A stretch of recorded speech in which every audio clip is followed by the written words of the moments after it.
ஒரு முறை விஷ்ணுவிடம் நாரதர் கேட்டாராம், உங்களின் மிகச்சிறந்த பக்தன் யார் அப்படின்னு. அப்போ பூலோகத்தில் ஒரு விவசாயியை பார்த்து கையை காட்டினாராம் விஷ்ணு. இவர்தான் என்னுடைய மிகச்சிறந்த பக்தன் என்று. அதில் நாரதருக்கு கொஞ்சம் வருத்தம்தான்.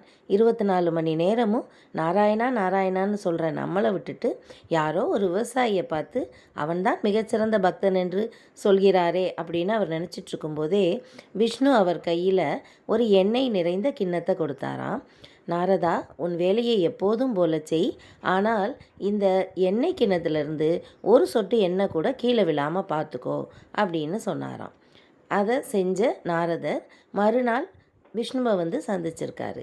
பார்த்தீங்களா, நீங்கள் சொன்ன மாதிரி இந்த எண்ணெய் கிண்ணத்திலிருந்து ஒரு சொட்டு எண்ணெய் கூட கீழே விழலை அப்படின்னு சொன்னாராம். சிரித்து கொண்டே எண்ணெய் கிண்ணத்தை வாங்கிய விஷ்ணு கேட்டாராம், நேற்று எத்தனை முறை என்னோடய பேரை சொன்ன அப்படின்னு கேட்டாராம். அப்போ தான் நாரதருக்கு மண்டையில் உரைச்சிச்சான், ஆஹா, நம்ம நேற்று ஒரு முறை கூட நாராயணான்னு சொல்லலையே அப்படின்னு நினச்ச நாரதர் தன்னுடைய அறியாமையை நினைத்து குற்ற உணர்வு மேலிட விஷ்ணுவை பார்த்தாராம். விஷ்ணு சிரித்து கொண்டே சொன்னாராம், வா, இப்போ காட்டுறேன் அந்த விவசாயி எப்படி என்னுடைய மிகச்சிறந்த பக்தன் என்று அப்படின்னு 2 பேருமே சொல்லிக்கிட்டே பூலோகத்துக்கு வந்திருக்கிறாங்க. காலை பொழுது புலர்ந்ததும் அந்த விவசாயி எழுந்து, நாராயணா, இன்று நடப்பதெல்லாம் உன் செயல் அப்படின்னு கூறிக்கிட்டே அவர் தன்னுடைய வேலையை பார்க்க ஆரம்பித்தாராம். உணவு சாப்பிடுவதற்கு முன்னும், நாராயணா, இந்த உணவு நீ கொடுத்தது, அதற்கு நன்றி அப்படின்னு கூறிட்டு சாப்பிட்ருக்காரு.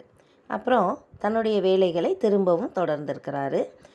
தன்னுடைய கடமையை சிறப்பாக செய்த அவர் இரவு படுக்க போகும் முன், இன்று நாள் நல்லபடியாக முடிந்தது, நாளையும் அப்படியே இருக்குமென நம்புகிறேன் நாராயணா அப்படின்னு கூறிக்கிட்டே படுத்தாராம். இந்த கதையிலிருந்து நமக்குமே ஒன்று புரிஞ்சிருக்கும். நம்மளால் எல்லா நேரமும், அதுவும் வேலை செய்கிற பெண்களால் மிகச்சிறப்பாக விஸ்தாரமாக பூஜை பண்ண முடியாட்டா கூட நம்முடைய வீடு வேலை அப்படின்னு 2 கடமைகளை நம்ம ரொம்ப சிறப்பாக செய்யும்போது, கடமையை சிறப்பாக சரியாக செய்யும் நம்மைத்தான் கடவுளுக்கு மிகவும் பிடிக்கும். சரியா?